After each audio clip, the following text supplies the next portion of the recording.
హరశంభో మహాదేవ విశ్వేశ అమరవల్లభ శివశంకర సర్వాత్మ నీలకంఠ నమోస్తుతే.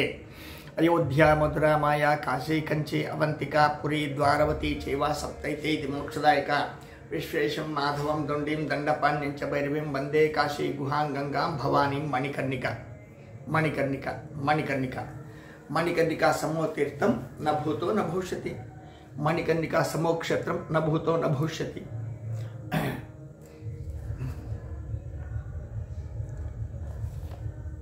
శుభకృతనామ సంవత్సరం షష్ట్యాది సంవత్సరాలు 60 సంవత్సరాలలో ఇది శుభకృతనామ సంవత్సరం. ఈ రోజు నుంచి ఉత్తరాయణ పుణ్యకాలం.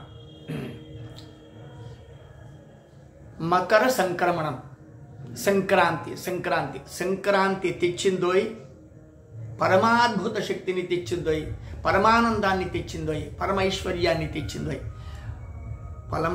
పరమమైనటువంటి కలయికను తెచ్చింది. సంక్రాంతి అంటే కలిసికట్టుగా ప్రయాణం చేయండి. కలిసికట్టుగా ప్రయాణం చేసేదాన్ని సంక్రాంతి. మకర సంక్రమణం, మకర రాశిలోకి సూర్యనారాయణమూర్తి ప్రవేశించాడు. ఈరోజు అత్యంత పుణ్యమైనటువంటి పుణ్య ఫలప్రదం. గురువుల మాట విన్నా, గురువులను చూసినా, గురువులను స్పర్శించినా, గురువులకు భిక్షం పెట్టినా, గురువులకు ఏదైనా ఒక పాలో పండ్లో పానీయాలో ఏదైనా తినిపించి తాపించినా జన్మ జన్మల సౌఖ్యం సౌభాగ్యం. నా మాట కాదు, వేదాల మాట, ఉపనిషత్తుల మాట. ప్రత్యక్ష సూర్యనారాయణ మొట్ట. సూర్యనారాయణకి దేశము, కాలము, దేహము, ధర్మము, జాతి, భాషలు లేవు. అన్ని ధర్మాలు, అన్ని కాలాలు, అన్ని జాతులు, అన్ని భాషలు, ఈ సృష్టిలో ఉండేటువంటి సమస్తము సూర్యనారాయణమూర్తి లెక్కలోనే ఉన్నాయి. చెప్పాలంటే ఆడే స్థితికర్త, లయకర్త, లాస్యకర్త. సృష్టికర్త, స్థితికర్త, లయకర్త, లాశకర్త బ్రహ్మవాడు, విష్ణువాడు, శివుడు వాడు. సద్గురువులు అందరూ కూడా అన్ని రూపాలు వాడే. అంటే మీ తాత ముత్తాతల నుంచి అసలు నువ్వు వచ్చిందే సూర్యుడి నుంచి అని చెప్పాల. సూర్య సిద్ధాంతం. సూర్య సిద్ధాంతం నుంచి మనకు పంచాంగం, పంచాంగం నుంచి మనకు ప్రకృతి ధర్మం, ప్రకృతి ధర్మం నుంచి మాత, పితృ, గురు, ఆచార్య, భ్రాత, సఖ, భగిని ఇట్లా వస్తుంది అనమాట. గురువు రకరకాలైనటువంటి ఆ పదాలు కొన్ని లుప్తం కూడా అయిపోయినాయి. అసలు ఇప్పుడు సంబంధాలు, సత్సంబంధాలు అనేటువంటిది ఏ సంబంధం ఏమేమి కూడా తెలియదు. సపోజ్ కనీసం అంటే మీ తాత ఎవరంటే తెలియదు, మీ తండ్రి ఎవరంటే తెలియదు, మీ ముత్తాత ఇంకెట్లా తెలుస్తుంది? అప్పటికి నీ కులం గోత్రం ఎట్లా తెలుస్తుంది? ఈ కులగోత్రాల గురించి తెలుసుకునేదానికి అర్థమైన ఇది హిందూ ధర్మమే కావాలన్నా ఏ ధర్మమైనా కావచ్చు. అంటే హిందూ ధర్మం సనాతనమైంది ఎందుకు చెప్తుందంటే ఇదేమంటే మనకు ఒక బాట వేసుకొచ్చింది అనమాట. ఇప్పుడు కాదు, లక్షల కోట్ల సంవత్సరాలుగా. అట్లా లక్షల కోట్ల సంవత్సరాలుగా వేసుకొచ్చినటువంటి బాటకు మనగానే చెప్తే అర్థమైన కృష్ణుని జన్మాన్ని, రాముని జన్మాన్ని, నవగ్రహాల జన్మాన్ని, ఋషిమునుల జన్మాన్ని, నదుల జన్మాలను, ఈ సృష్టి జన్మాన్ని అంటే ఉగమస్థానం, ఉనికిని, పుట్టుకను అర్థమైన దాన్ని అడగరాదు. అడగరాదు కాదు, నువ్వు తెలుసుకోలేవు. తెలుసుకుంటే కూడా నువ్వు బతకలేవు, దాన్ని వినలేవు, దాన్ని చూడలేవు, దాన్ని ఊహించలేవు.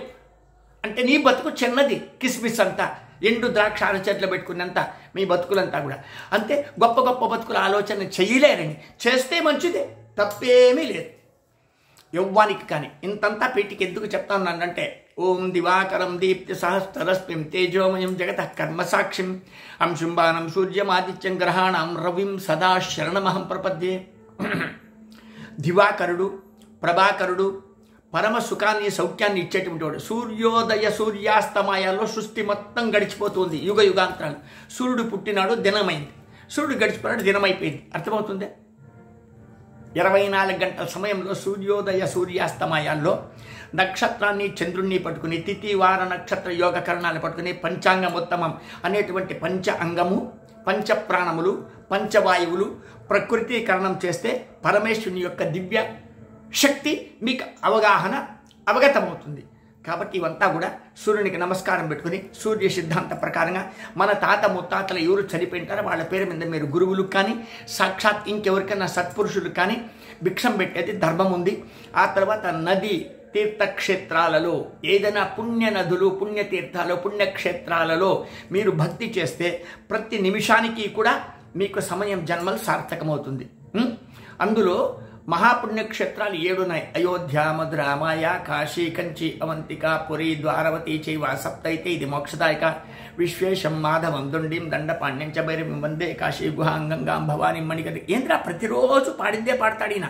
అవును, ఇంకొక పాట లేదన్నమాట. మీరు బ్రతకడానికి, ఈ సృష్టి సజావుగా నడవడానికి వేరే పాటే లేదు. అయోధ్య, మధుర, మాయా, కాశీ, కంచి, అవంతిక, పురి, ద్వారవతి చైవ సప్తైతే ఇది మోక్షదాయక. ఇంకొక మోక్షపురి లేదు, ఎప్పటికీ రాదు. అంటే ఇది న్యూ సర్చా, రీసెర్చా మీరే తెలుసుకోండి. న్యూ సర్చ్లు చేసి ఇంకొక పురిని కొత్తగా కనుక్కుంటారా? ఏ దేశం వాడైనా, ఏ ఏబిసిడీలు ఎఫ్ఎఫ్ఎల్ చదివిన వాడైనా, ఏ ఫారెన్ రిటైన్ అయినా, ఏ కలెక్టర్ అయినా, ఏ కమిషనర్, ఏ జరాజు మంత్రులైనా, అర్థమైనా 8వ మోక్షపురిని మీరు కనుక్కోలేరు. లేదు, 7 మోక్షపురులు. ఆ 7 మోక్షపురులు అర్థమైన స్థూలంగా బయట ఉంది, సూక్ష్మంగా మీ శరీరంలో ఉంది. ఇది మీరు కనుక్కోవాలంటే ప్రాణ, అపాన, వ్యాన, బుధాన సమానములు అనేటువంటి 5 గాలులు మీ లోపల వచ్చేటువంటి మీరు తీసుకునేటువంటి ఉచ్ఛ్వాస విశ్వాసాలు కన్నా మీరు కనుక్కుంటే బ్రహ్మాండమే మీకు అవగతం అవుతుంది. అంటే మీకు సీసీ కెమెరాలు వద్దు, బైనాకులర్స్ సూక్ష్మ లెన్సులు వద్దు, ఫోన్లు, ఫ్యాన్లు ఇంకేమీ వద్దు. కాబట్టి ఏమీ లేకుండా కూడా అవగాహన, ఆత్మావలోకన మీరు గాన చేసుకున్నారంటే పరమేశ్వరుని కృపతో అర్థమాని అంతా మంచిదో. అంటే మీకు ఆశీర్వాదాల కోసం ఇంత పీటికి చెప్పారు నాయన. తతో యుద్ధ పరిశ్రాంతం సమరే చింతయా స్థితం రావణం జాగ్రత్తం దృష్ట్వా యుద్ధాయ సముపస్థితే దైవతైశ్చ సమాగమ్య ద్రష్టుమభ్యాగతరుణం ఉపాగమ్యాద్ భవిద్రామ అగస్త్యో భగవాన్ ఋషి రామ రామ మహాబాహో శృణు గుఖ్యం సనాతనం ఏన సర్వాన్ హరీన్ వత్స సమరే విజయిష్యసి. ఆదిత్య హృదయం పుణ్యం సర్వశత్రు వినాశనం. ఆదిత్య హృదయాన్ని కనుక మీరు తలుచుకుంటే సర్వశత్రువులు వినాశం అయిపోతారు. అంటే మన లోపల ఉండేటువంటి శత్రుబుద్ధులు నాశనం అయిపోయి సద్బుద్ధులు ప్రకటిస్తుంది. సద్బుద్ధులు ప్రకటిస్తే సర్వేశ్వరుని యొక్క పాద పద్మాల అండదండలు మనకి ఎప్పుడూ ఉంటుంది. పరమానందమే, పరమైశ్వర్యమే, కోరిన కోరికలన్నీ తీరుతుంది. ఏం చేస్తారు? ఇది ఎప్పుడన్నా ఆదిత్య హృదయం చదివే ప్రయత్నం చేసినారా? అథవా ఏమన్నా చదివితే వినే ప్రయత్నం చేసినారా? అథవా ఏమన్నా చదివే వాడికి మీరు భూవ పెట్టి వాడికి ఏదైనా గోచిగుడ్డలు ఇచ్చి వాడికి ఏదో 10వ పాతికో ఇచ్చేది అన్నం పెట్టినారా? గురువుగా భావిస్తారా? భావిస్తే ఎంత పుణ్యం ఉంటుంది? ఆదిత్య హృదయం పుణ్యం సర్వశత్రు వినాశనం, సర్వ సౌభాగ్యదాయకం, సర్వశక్తిమయం, సర్వబుద్ధిమయం. సర్వబుద్ధులు, సర్వశక్తులు సూర్యుడిలో ఉంది, గుర్తుపెట్టుకోవాలి. మీరు ఒక్కసారి 12 గంటలు సూర్యుని మీరు చూడగలరా? కానీ బాలబాణుడిని చూస్తే ఎంత బాగుంటుంది. అర్థమైన బాలబాణుడు, మధ్యాహ్నవాడు, సంధ్యాబాణుడు, బ్రహ్మ విష్ణు మహేశ్వరాదులు 3. అంటే బ్రహ్మను, విష్ణువును, మహేశ్వరిని డైరెక్ట్గా మీరు చూసి వాళ్ళతో మాట్లాడితే ఎంత శక్తో, తెల్లవారి సూర్యునితో మాట్లాడితే, మధ్యాహ్నం సూర్యునితో మాట్లాడితే, సాయంకాలం పూట సూర్యునితో మాట్లాడితే మీకు అంత శక్తి. అదే సూర్య నమస్కారాలు. మళ్ళీ ఒకసారి చెప్తున్న మంత్రం. ఓం దివాకరం దీప్తి సహస్రరశ్మిం తేజోమయం జగత కర్మసాక్షిం అంశుంబానం సూర్యం ఆదిత్యం గ్రహాణం రవిం సదాశరణమహం ప్రపద్యే. సంక్రమణ పుణ్యకాలంలో మీరు చేసేటువంటి ప్రతి దానము, ప్రతి ధర్మము, ప్రతి పుణ్యము కూడా అర్థమైన అక్షర లక్షలుగా మారిపోతుంది. 1 రూపాయి ఇస్తే కోట్లుగా మారిపోతుంది. పిడికిడి భీమిస్తే అర్థమైన మీకు బస్తాలు మారిపోతుంది. 1 గోచిగుడ్డ, 1 డ్రాయరు, బనీని మీరు ఎవరికన్నా దానం చేస్తే మీ ఇంట్లో ఉండేటువంటి పరివారానికి మొత్తం ఎక్కడి నుంచి వస్తుందో తెలీదు. బేళ్ళు అంటే బండలు వస్తాయి మీకు గుడ్డలు. వస్త్రావాచ ఉపచ అంటే మాట దానం చేయండి, మంచిని దానం చేయండి, సద్బుద్ధిని దానం చేయండి, సద్భాగ్యాన్ని పొందండి. నా ప్రియమైనటువంటి భక్తులారా, బంధువులారా, స్నేహితులారా, మహామిత్రులారా, నేను కాశీవాసిని. అబద్ధం చెప్పే అవసరం నాకు లేదు. నేను పుక్కట పురాణం అసలే చెప్పను. 1 నిమిషం, 1 క్షణం కూడా వేస్తుంది. ఎందుకంటే 1 క్షణంలో రామ్ సత్యవై ఇక్కడ ఎన్నో శవాలు వచ్చి కాలి ఆ బూడిది పంచగాలులో కలిసిపోతుంది. నిన్నోడు ఈ పొద్దు లేదు, ఇప్పుడు ఉంటే వాడు సాయంకాలం లేదు, రాత్రికి లేడు, రేపు లేడు. అర్థమైనా ఎప్పుడు ఉండేది దృశ్యం తన్నశం. ఏది కంటికి కనిపిస్తుందో, ఏది ప్రకటిస్తో అదంతా నాశనం అయిపోవాల్సిందే. కానీ నాశనం కాంది సత్యం. సత్యమేవ జయతే, సత్యమే శాశ్వతమైంది, సత్యమే నిత్యమైంది. అంటే నిత్యము ఏది ఉంది అంటే సత్యం ఉంది. అసత్యం, అబద్ధం లేదు, దుర్మార్గం, దబ్బాలిక లేదు. తాత్కాలికంగా కనిపించిన నాశనం. శాశ్వతమైంది, కనిపించకుండా ప్రకటించేది. ఎప్పుడు నీకు సర్వరక్షాకర చక్రంగా ఉండేది, నీ చుట్టూరు వైఫైలాగా, నీకు బాడీగార్డులాగా, నీకు కవచంలాగా ఉండేది. సత్యం. ఈ మాటలు వినడానికి కాదు, అనుభవించడానికి కావాలి సుమా. అనుభవించడానికి కావాలి. అట్టి సత్యవ్రతం ఏదైనా ఉంది అంటే అర్థమైన 365 రోజుల వ్రతాల్లో సత్యవ్రతం, ఈరోజు సత్యవ్రతం అంటాం దీన్ని. ఈరోజు మీరు చేసే స్నానం, ఈరోజు మీరు పెట్టేటువంటి దండం, ఈరోజు మీరు చూపించేటువంటి అభిమానం, విశ్వాసం, ఈరోజు మీరు పెట్టేటువంటి భిక్షం ప్రతిదీ కూడా మిమ్మల్ని రక్షిస్తుంది. Note by your honour. అందరూ కూడా మీరు జస్టిస్లే. ఏ భిక్షగానికి, అడుక్కు తినేవాడికి, ఏమీ బుద్ధి లేకుండా ఉండేటువంటి మెంటల్ మ్యాడ్ మ్యాన్కు కూడా వాడికి వాడు మహారాజే, వాడికి వాడు జస్టిస్. కాబట్టి మీరు చేయవలసిందంతా కూడా మీ ఆత్మావలోకంతో మీరు ఎక్కడ సౌకర్యం ఉంటే అయ్యో నేను అక్కడ లేనే, అయ్యో నేను ఇక్కడ లేనే, అయ్యో ఆ గురువులు నాకు కనపడలేదు, అయ్యో ఆ గురువులు నాతో మాట్లాడలేదు, ఇట్లా లేకుండా మీరు ఉన్న జాగాలో పరమేశ్వరుడు గురువుగా, మీ ప్రాణమే గురువుగా, మీ బుద్ధే గురువుగా మీరు భావించి మీరు ఉన్న జాగాలో స్నానం చేసి మీకు గతి కలిగిండేటువంటి తిండి పరమేశ్వరునికి నైవేద్యపూర్వకంగా ఒక తులసి చెట్టు దగ్గర, ఒక రాగి చెట్టు దగ్గర, ఒక వేప చెట్టు దగ్గర, ఒక బిల్వపత్రి చెట్టు దగ్గర, మారేడు చెట్టు దగ్గర, ఒక తెల్ల జిల్లేడు చెట్టు దగ్గర, ఒక తెల్ల గన్నేరు చెట్టు దగ్గర, ఏ చెట్టు దగ్గర నువ్వు అంత బుద్ధ పెట్టినా, అంత ఒక లోట పాలు పెట్టినా, ఒక రొట్టి ముక్క పెట్టినా, ఒక బన్ను పెట్టినా, ఒక బిస్కెట్ పెట్టినా, శివ శివ శివ శరణమ్మమ అంటే కూడా అది ఈశ్వరుడు తింటాడు. అంటే తగ్గలేదే. మీరు తూకమేసి అథవా దాన్ని మెజర్మెంట్ చేసి పెట్టద్దండి. మీ మిడిమిడి జ్ఞానాలు పనికిరావు సుమా. అందులో శక్తిని అతను తీసుకుని తన యొక్క దివ్యశక్తిని అందులో పెట్టి మళ్ళీ మీకు ఇస్తాడు. దాన్ని ప్రసాదం. నైవేద్యం చేస్తే అది ప్రసాదం అవుతుంది. నైవేద్యం చేయకుండా మీరే తింటే అది అమేద్యం, మలము మూత్రము అవుతుంది. అంటే తినరానివి తినడము, తాగరానివి తాగడం అవుతుంది అనమాట. ఇది నైవేద్యం పెట్టే పద్ధతి. ఇది సూర్యనారాయణమూర్తి శక్తి. ఈరోజు మకర సంక్రమణ పుణ్యకాలం.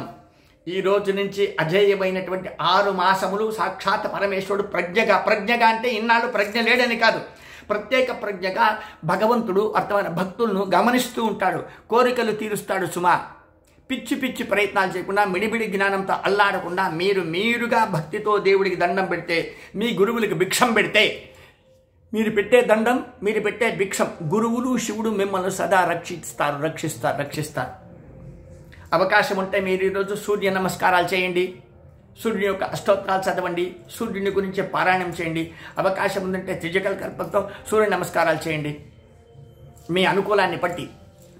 ఏమీ లేదంటే కూడా అర్థమైన మామూలుగా 12 సార్లు 12 రౌండ్లు, ఒక రౌండ్ కొట్టేప్పుడు ఓం దివాకరం దీప్తి సహస్రరశ్మిం తేజోమయం జగతః కర్మసాక్షిం అంశుంబానం సూర్యమాదిత్యం గ్రహాణం రవిం సదా శరణమహం ప్రపద్యే. 12 నమస్కారాలు 12 సార్లు ఈ శ్లోకాన్ని చెప్పుకోండి. అర్థం కాలేదా, వినలేదా? ఇంకోసారి చెప్పండి. మళ్ళీ దాన్ని మాకు ఉత్తరా ఇంక దేనిలోనా పెట్టండి, ప్రింట్ చేయండి, పేపర్లు పాంప్లెట్ పంచండి. ఇట్లా పిచ్చి ప్రయత్నం చేయకండి. ఓం దివాకరం దీప్తి సహస్రరశ్మిన్ తేజోమయం జగతః కర్మసాక్షిం అంశుంబానం సూర్యమాదిత్యం గ్రహాణం రవిం సదా శరణమహం ప్రపద్యే. పాతాళంలో అయినా, పైన ప్రపంచాలకు పైన ఉండేటువంటి స్వర్గలోకాలలో అయినా, సప్త పాతాలలో అయినా, సప్త స్వర్గాలలో అయినా, 14 భువనాల 14 లోకాలలో ఎవడు ఏమి తప్పు చేసినా, ఎవడేం ఒప్పు చేసినా సీసీ కెమెరా లాగా తను రికార్డు చేసుకుని సిగ్నేచర్ వేసుకుంటాడు సూర్యనారాయణుడు. అతనే సుప్రీం, అతను సుప్రీం, సూపర్ సుప్రీం. అన్ని దేశాలకు, అన్ని భాషలకు, అన్ని జాతులకు, అన్ని కాలాలకు సూపర్ సుప్రీం. అట్టి సూర్యనారాయణుడికి దండం పెడుతూ మీరు భిక్షం పెట్టవచ్చు గురువు గారికి. భిక్షాపాత్ర నంబర్ 9343797339 9343797339. ఈ భిక్షాపాత్రకు భిక్షమిచ్చేటువంటి మీకు అనంతమైనటువంటి ఐశ్వర్యము, ఆరోగ్యము, ధైర్యము, సాహసము, కార్యసిద్ధి ఉండును కాక. శుభం భూయాత్. కాశీ నుంచి సూర్యనారాయణమూర్తి ఆశీర్వాదాలతో, 33 కోట్ల దేవతల, 30 కోటి దేవతల ఆశీర్వాదాలతో, మాతో ఎరుక కలిగిన భక్తులు, మాతో నడిచేటువంటి భక్తులు, మా బాటను వాళ్ళు మెచ్చేటువంటి, మా మాటను మెచ్చేటువంటి, మా పనులు మెచ్చేటువంటి భక్తులందరికీ కూడా ఈశ్వర కృపా కటాక్ష సిద్ధిరస్తు. అంటే ఇది లేని వాళ్ళకని కాదు, వాళ్ళు కూడా అనుసరిస్తే, అవలంబిస్తే, అవలంబతే అంటే మీరు మమ్మల్ని పట్టుకోగలిగితే, మాతో నడవగలిగితే, మా మాటలు వినగలిగితే, మా మాటలు మీరు ఉపయోగించగలిగితే ఖచ్చితంగా అతి సులభంగా జన్మను సార్థకమైపోతుంది అన్నమాట. శుభభూయత్నలారా. స్వాగతం కాశీ వారణాసికి స్వాగతం. మణికర్ణిక శుభం భూయాత్నలారా.